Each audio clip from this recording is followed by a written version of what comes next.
Why don't you give me a sign? This is Corinna Jane. The leaves are trailing on that shore. It's not your problem, it's mine. With her brand new single, Give Me a Sign. While the world still spins, As featured on BBC Introducing. it's just the way it's gotta be. Give me a sign about the things that we don't know. Why don't you give me a sign? Corinna Jane, Give Me a Sign. Out now. It's not your problem, it's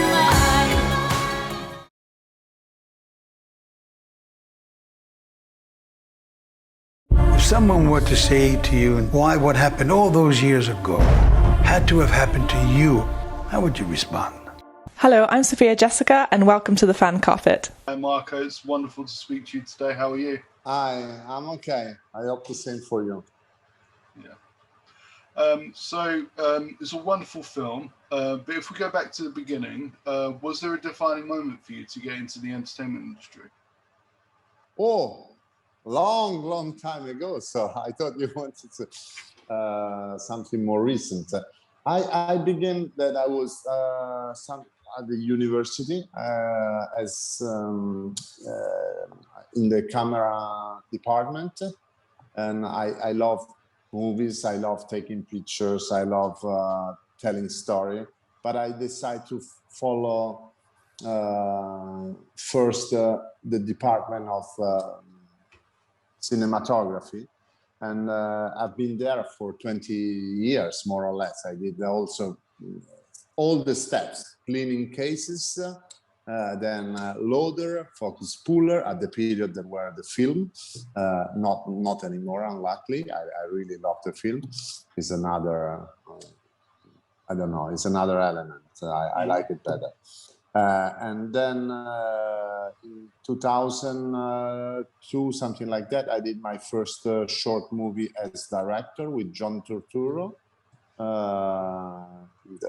And then I did my first movie on 2007-8, that was Parada, and had a lot of awards all over the festival. I was about the kids in the street in Bucharest, and I start from there. And then slowly I left I was a DP, so I left there.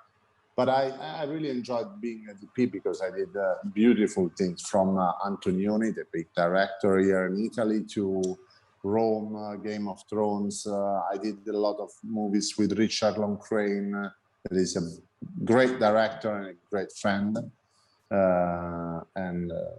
So I really enjoyed my part of career as a DP. I met a lot of great directors, actors, and I did a lot of great projects. And then I switched completely to my last movie as DP was Fading Gigolo with John Turturro and Woody Allen in New York. Was 2011, end of 2011, 2012. Then I after that I quit. Oh, right, okay. Great. So but it's always been behind the camera for you. Yeah, I mean, the camera is first love, let's say, but it's important to know exactly how to use the camera, because you know better how to tell a story, because it's using a language, and if you know the language, I would have, for example, in English, 2 times the vocabulary that I have. I'm growing, and the same is with the camera. The 20 years of DP gave me the possibility to really learn how to use a camera and to serve a story with the camera. Brilliant. Okay. So what was it about Fatima that inspired you to write and direct it to bring the story to life?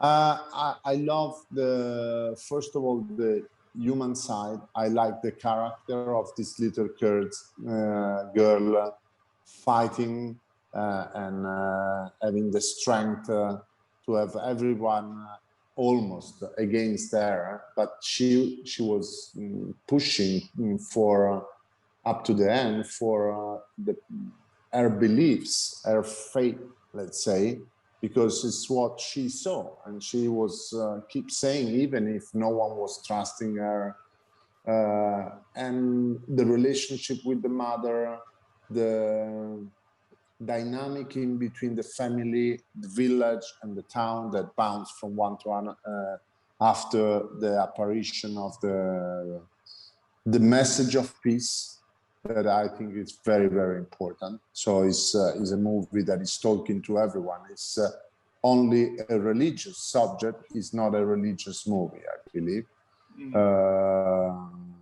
in the sense that it's not talking only about that, is talking about human being and all the stuff that I was saying.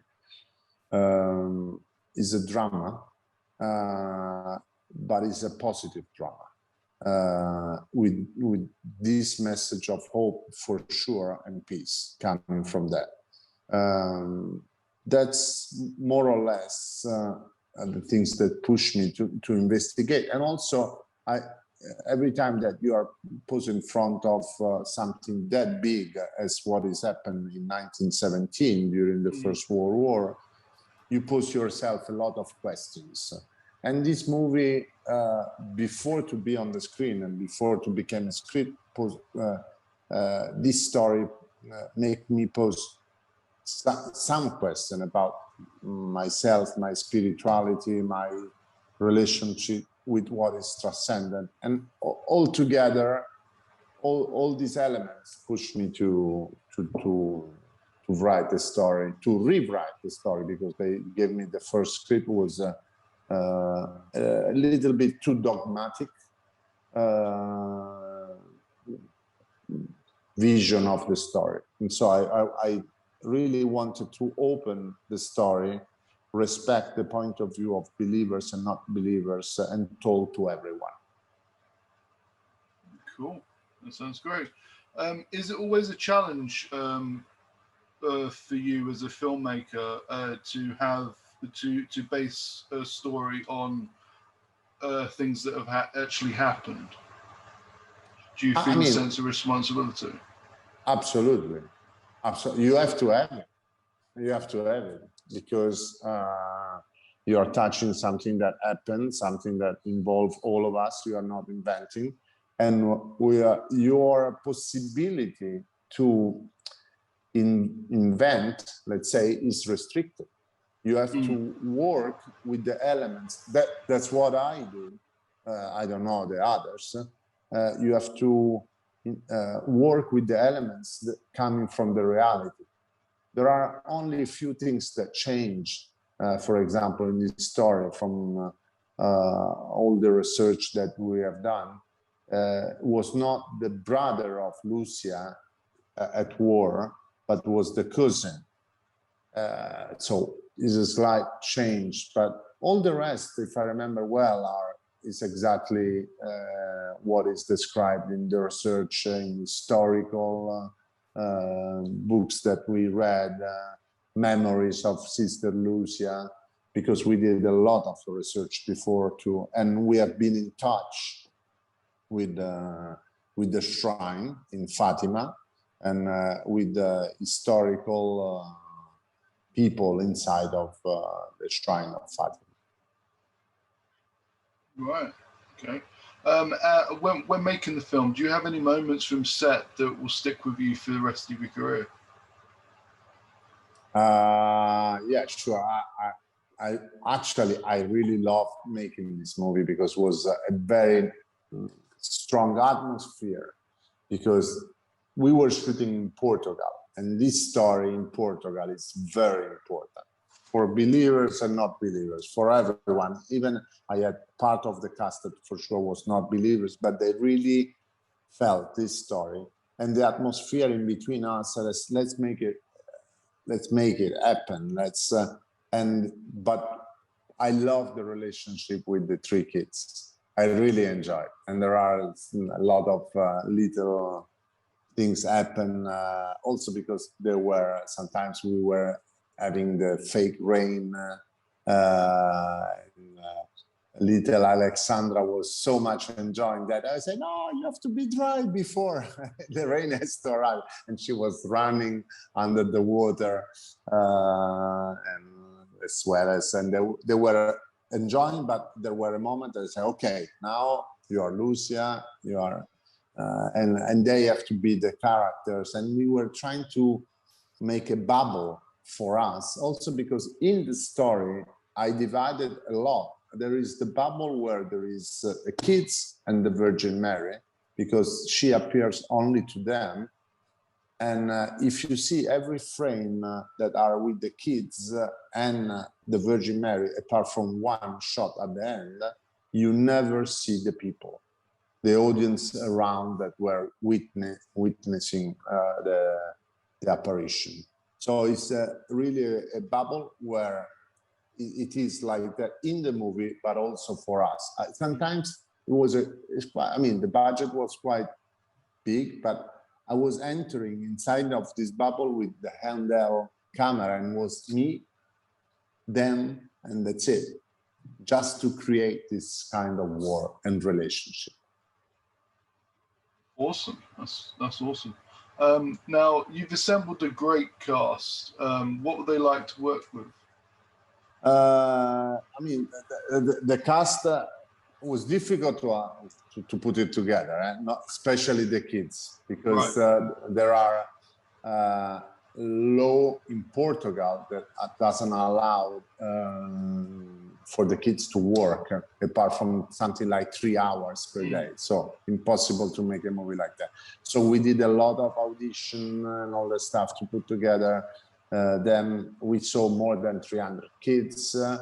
But I like the ensemble that you were mentioning, because also it's coming from different country, different culture. Mm-hmm. The base is Portugal, but Harvey Keitel is not coming from Portugal. Goran Višnjić is not Portugal. Sônia Braga is Brazil. But everyone, and also the Virgin Mary, I think that she was really important in the story to cast the right person. I'm scared of the dubbing, I have to say, in some country, because we really work, for example, with the Virgin Mary, with her voice, her way of talking, that was profound and calm. And I'm afraid that in the dubbing session that they will do in other country, you will lose something. So the work that you do with the actors about the way of talking and everything risk to be lost. But I'm really happy of the performances and the cast that we put together, working in different countries with different casting session, one in London, one in US, and one in Portugal. So I had basically 3 casting session in the 3 different countries. I also thought to bring someone from Italy, but it was too difficult for the accent. Then it was really too many accents and was like a bubble of languages, and I didn't want, even if we had a very good dialogue coach. Yeah. Okay. Now, with Fatima, you wear a lot of hats as a writer then director. How did you find juggling the different roles? I really enjoyed. It was my first movie as producer as well, because I already wrote and directed. And this is, I think, writing and directing is only visualizing the movie before. Because I never write alone. I always write with someone, so I have a feedback while I'm writing. Mm-hmm. And this is good. Otherwise, if there is no feedback, then you can be that you get lost. But I like the idea of producing because you have a much open vision of the whole project, in the sense also of the budget, of distribution and everything. And the things comes together, and I think that sometimes you work with your line producer better to really allocate and make the decision to allocate everything, that all the money on the screen, if you do it also as producer. So it's much more responsibility, for sure, much more work, but helps the movie, I believe, and helps the project. Awesome. And what are you hoping audience will take away from Fatima when they get to see it?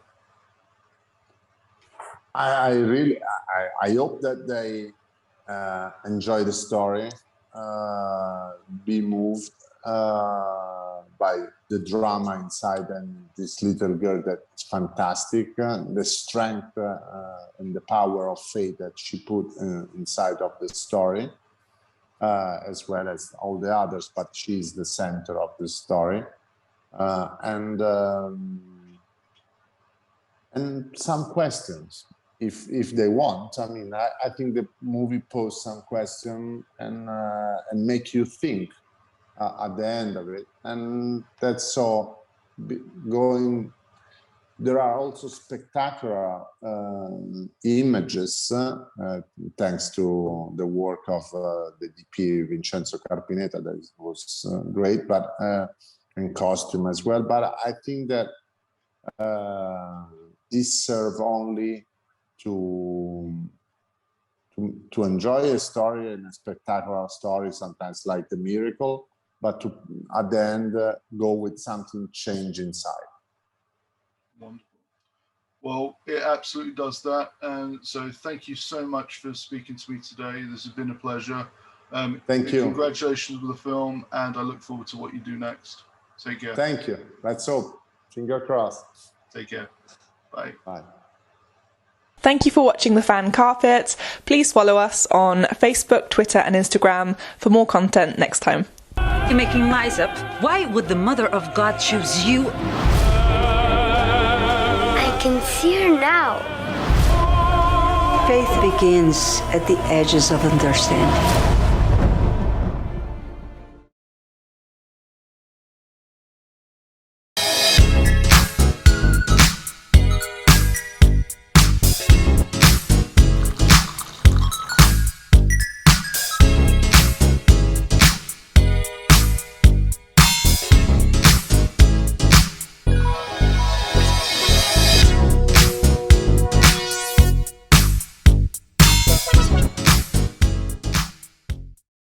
I'm here on the largest of the Balearic Islands, Mallorca, with the turquoise waters of the Mediterranean Sea, beautiful mountainous landscape, the thriving city of Palma, quaint little market towns, a growing number of luxury hotels.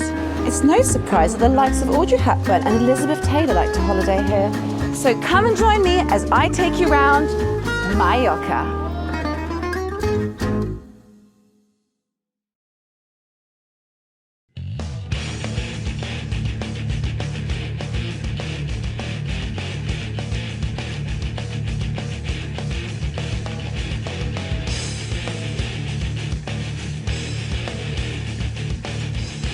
Thank you for watching The Fan Carpet. If you like this video, be sure to click that thumbs up button at the bottom of your screen. And also be sure to subscribe to the Fan Carpet YouTube channels. They're absolutely free and so much fun too. Be sure to check out the official website, thefancarpet.com. Also, you can follow us on Facebook, Twitter, and Instagram to stay up to date with reviews, competitions, the latest news, and so much more.